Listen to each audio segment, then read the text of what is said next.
Good morning, my name is Adrian from ispeakspoken.com. Bonjour à tous, je suis Adrien d'ispeakspoken.com. Mais vous voyez, cette simple phrase, en fait, elle correspond parfaitement à la vidéo du jour, puisqu'aujourd'hui, on va voir comment vous présenter en anglais. Alors, ça tombe bien parce que comment vous présenter, évidemment, c'est littéralement la première chose que vous devez apprendre. Donc, vraiment, cette vidéo, pour moi, je veux que ça soit une vidéo pilier, une vidéo vraiment de base pour vous. C'est pourquoi. Alors, il y a beaucoup de choses ici, il y a beaucoup de choses de l'autre côté. Pourtant, il manque encore des choses, donc je les écrirai au fur et à mesure et je les écrirai plus tard. On fera aussi un exercice pratique ensemble pour vous faciliter la tâche. Qu'est-ce que j'ai fait en fait? Sous la vidéo, j'ai mis un lien.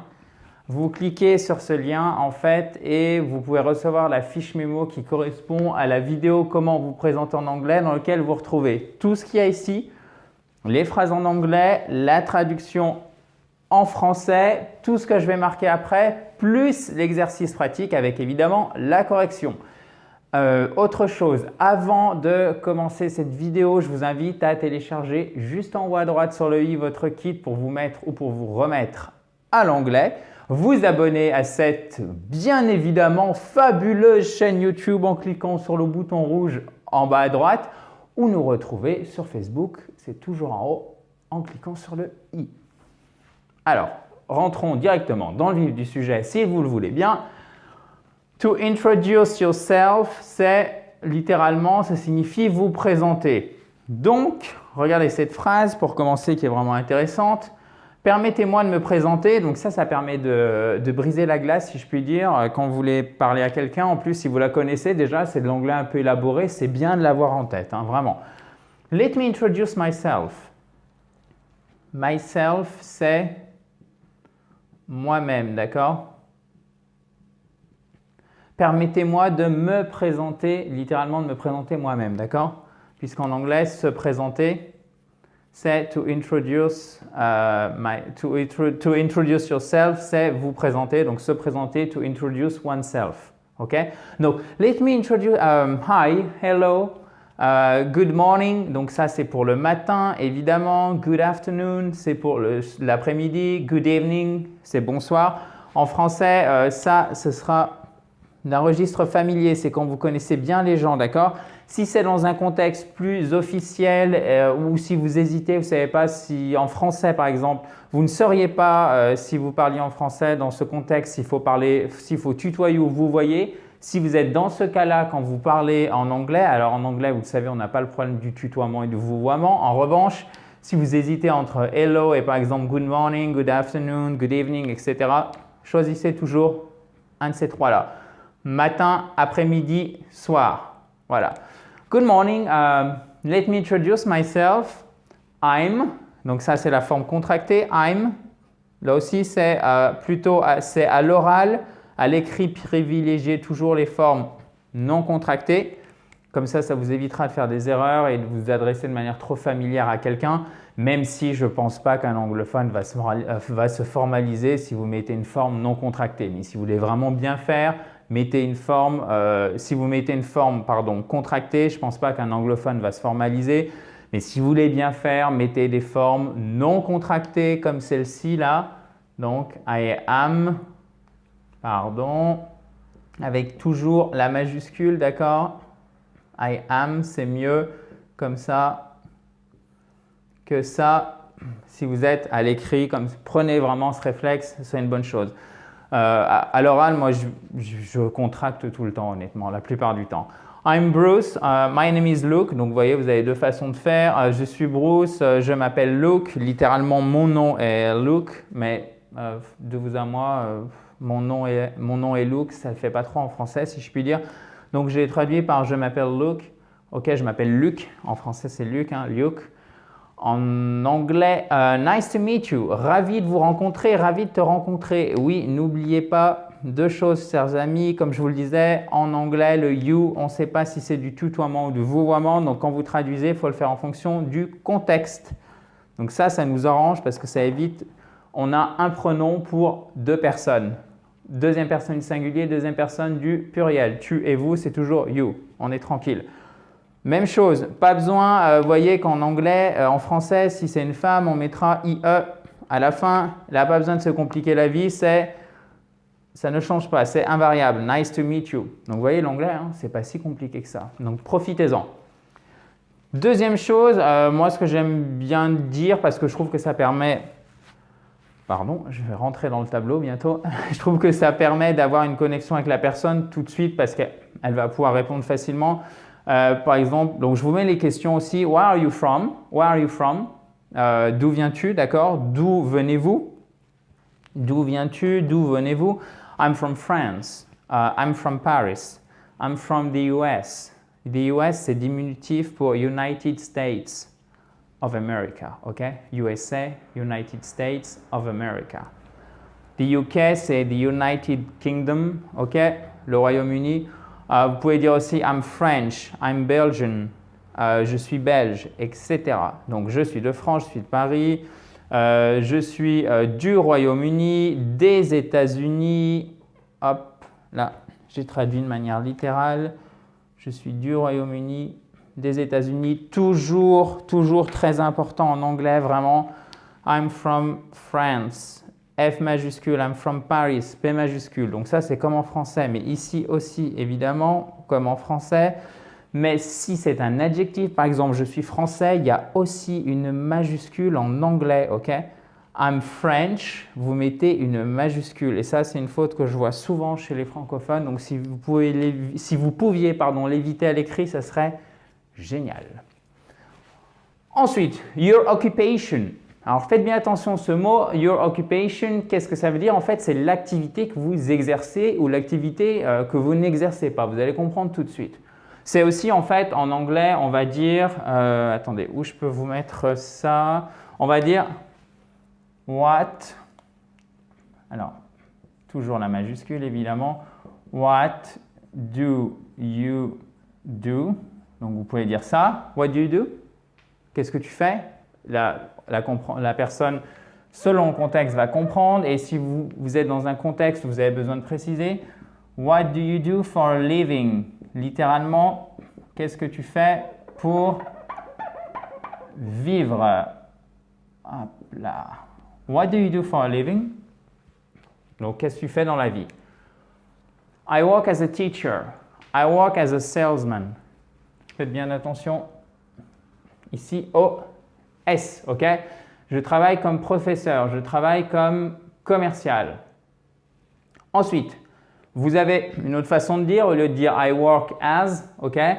Vous pouvez dire I'm unemployed ou I'm, toujours la même chose, d'accord? I am unemployed, I'm unemployed, I am a student, I'm a student. Je suis au chômage, je suis étudiant, étudiante. Encore une fois, vous voyez, en français, on accorde ici, et bien là, on n'a pas besoin, ça ne bouge pas, donc vive l'anglais. How old are you? Quel âge as-tu? Quel âge avez-vous? Alors là, je vous ai mis deux panneaux, attention, en vert. Il n'y a que ça en vert et ce n'est pas pour rien, parce qu'il faut vraiment se méfier. Ce n'est pas I have 20 years old. Ça ne marche pas en anglais. Énorme faute. C'est toujours le verbe être. I am 20 years old. OK? I am 36 years old. I am 68 years old. J'ai 36 ans. J'ai 68 ans. Ensuite, je suis né… hop, je vais vous mettre la question avant que j'oublie. Where were you born? Où es-tu né? Où es-tu, où êtes-vous né? Where were you born? Where were you born? Where were you born? I was born in Paris. OK? Puisque le verbe, c'est to be born. D'accord? To be born. I was born in Paris. I was born on the 1st of November 1974. Alors, je ne vais pas vous faire un cours sur les dates, mais voyez là, je vous ai mis la date à l'américaine. Petite remarque. Avant l'année, majuscule. Le 1 en anglais, c'est pas comme ça. D'accord? C'est pas comme en français, c'est comme ça. Le 7, regardez, c'est pas comme ça. Le 7, c'est pour ça que j'ai choisi cette date d'ailleurs, c'est comme ça. Voilà. Donc là, si vous voulez vraiment bien écrire l'anglais. I was born on November 1st, 1975. Donc, deux choses. En British English, anglais britannique, on dira I was born on the 1st of November 1975. Donc, on marquera la date comme ça. November 1975, ok? Voilà, donc là c'est November. American English, I was born on November 1st, 1975. Donc vous voyez, les dates, il y a plein de formats différents, donc je ferai une vidéo à part, mais là c'était vraiment pour déjà que vous compreniez qu'il y a une différence entre le British English, le American English, et pour vous donner une bonne forme en British English et une bonne forme en American English. Petite précision rapide, pour les langues avant l'an 2000, qu'est-ce qu'on fait? On sépare en deux groupes. On dit, par exemple, pour 1975, on dit 1975. Si c'était 1875, on sépare toujours en deux groupes, comme ça, par paire. On dirait I was born on November 1st, 1875. Voilà. Ensuite, do you have children? OK? Do you have children? As-tu des enfants? Are you married? Bon, évidemment que des questions peuvent être un peu indélicates, ça dépend du contexte et de la culture, mais je voulais vous les donner ne serait-ce que pour la grammaire. Do you have children? Ça, c'est plus de l'anglais américain, ok? Do you have children? En anglais britannique, je pense qu'on dira plus have you got children, ok? Moi, je préfère comme ça, c'est plus simple, c'est toujours l'auxiliaire do, il n'y a pas besoin de trop réfléchir. Sauf évidemment quand on doit l'utiliser, quand il y a le verbe être dans la phrase. Dans ce cas-là, on utilise l'auxiliaire être. Are you married? Êtes-vous marié? Même chose ici. Ça, c'est indistinctement féminin, masculin, donc profitons-en. Donc, vous pouvez répondre, par exemple, toujours forme contractée, non contractée, c'est comme vous voulez. I'm married. Je suis marié. I'm divorced. I'm divorced. Je suis divorcé. I'm a widow. Alors, widow, c'est veuve, ok? I'm a widower. Widower, widower, widower, ok? C'est le veuf. I have one child. I have two children. Donc, child, c'est singulier. Et ça, c'est I. I have two children. Children, ok? C'est I ici. Donc, faites bien attention. 1, la prononciation et 2, au changement d'orthographe ici. J'ai un enfant, j'ai deux enfants. Encore une fois, tout ce que j'ai marqué ici, donc j'ai conscience qu'il y a pas mal de choses au tableau, même beaucoup. J'ai tout remis dans la fiche mémo qui est juste en dessous de la vidéo en description. Donc, ce que je vais faire, c'est que au montage, je vais accélérer tout ça, mais moi, pour ma part, je vais prendre une petite pause et je vais vous mettre surtout la deuxième partie avec ce qui reste à voir pour la présentation parce qu'on n'a pas fini, notamment, vous pourriez par exemple dire ce que vous aimez faire. I like skiing, I love watching TV, etc. Donc, on va voir ça dans un instant et comment aussi bien conclure la discussion. Ainsi qu'un petit exercice, vous allez voir, je vous ai préparé un portrait et ce sera à vous de travailler et on va faire évidemment la correction ensemble. À tout de suite.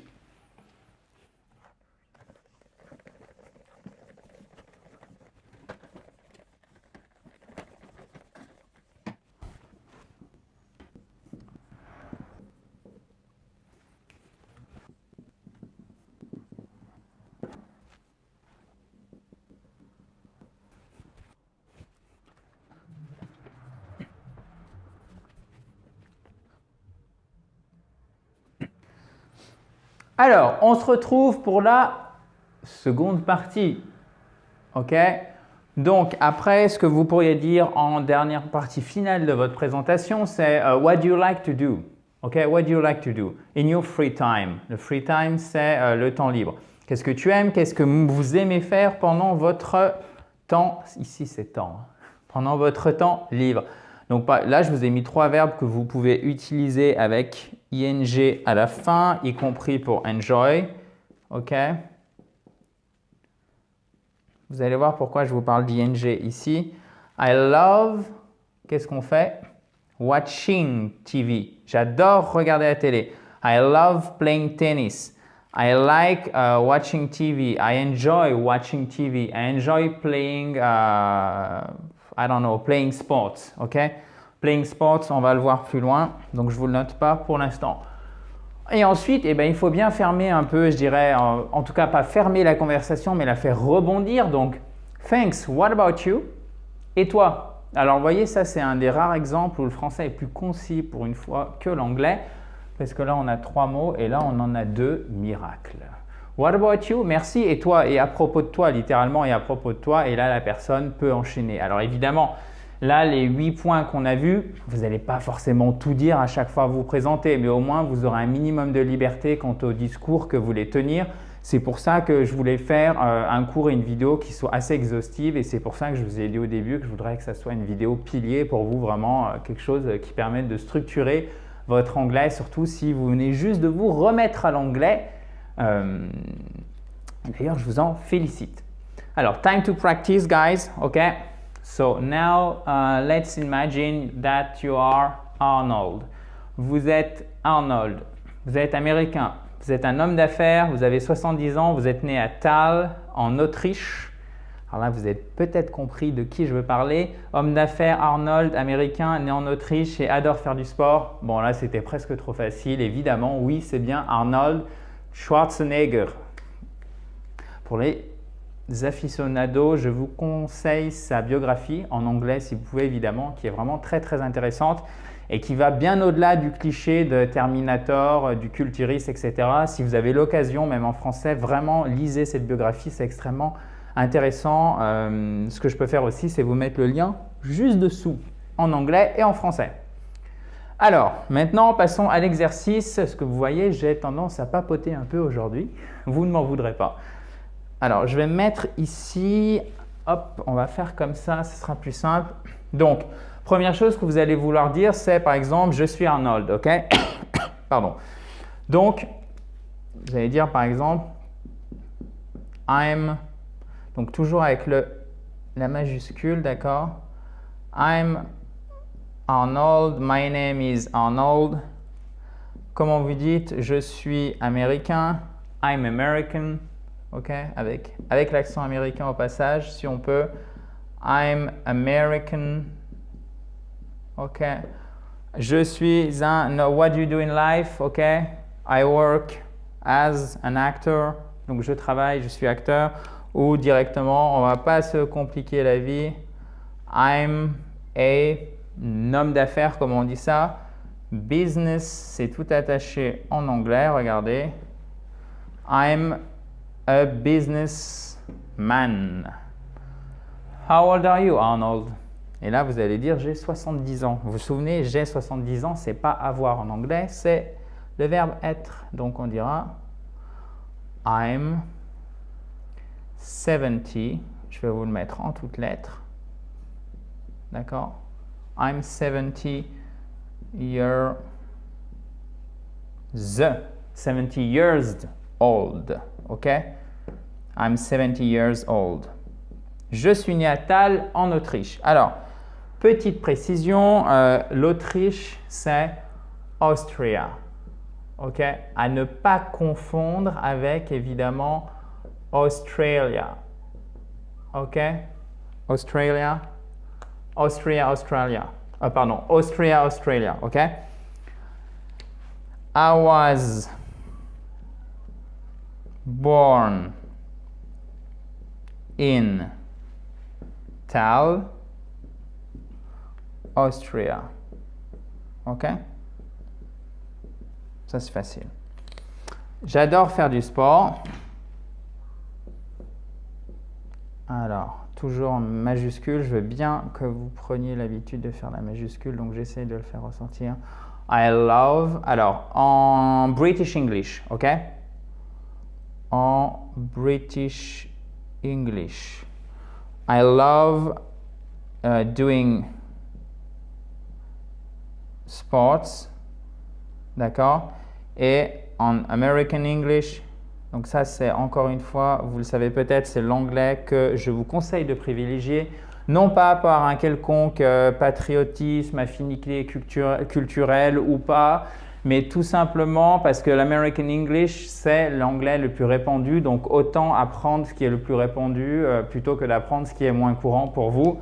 Pourquoi? Parce que les journées ont 24 heures et votre cerveau, comme le mien, comme celui de tout le monde et de tous ceux qui regardent cette vidéo, a une capacité limitée. Donc focalisez-vous sur ce qui est le plus important. En revanche, ça ne m'empêche pas de mentionner et pour vous simplement de voir que ça, c'est la version British English, ok? Évidemment, si vous dites aux États-Unis « I love doing sports », everyone is going to understand you. Tout le monde va vous comprendre, ok? I love playing sports. Ou vous pourriez dire aussi I enjoy parce que enjoy c'est assez fort quand même. Vous voyez? I love playing sports ou I enjoy playing sports ou I like playing sports very much. Donc là, beaucoup. J'aime beaucoup faire du sport, ok? Voilà. Donc, je pense que ça c'est tout pour aujourd'hui puisqu'on a vraiment vu, on a fait le tour de comment vous présenter en anglais. Donc, profitez-en pour télécharger la fiche mémo qui est juste en bas en description de la vidéo. Surtout, j'espère que ça vous permettra de réviser les bases si vous reprenez ou si vous commencez juste l'anglais. Vous le savez, si vous avez un commentaire, une question, c'est juste en bas dans la vidéo. Et surtout, n'oubliez pas, chers amis, que vous pouvez vous abonner à cette fabuleuse chaîne YouTube en cliquant sur le bouton rouge en bas à droite. Nous rejoindre sur Facebook, c'est le i qui est juste là. Et vous pouvez aussi, en cliquant sur le i, récupérer votre kit concret pour vous mettre ou vous remettre à l'anglais. Quant à moi, je vous dis à très vite pour une nouvelle vidéo. Thank you very much, guys. Talk to you soon. Bye bye.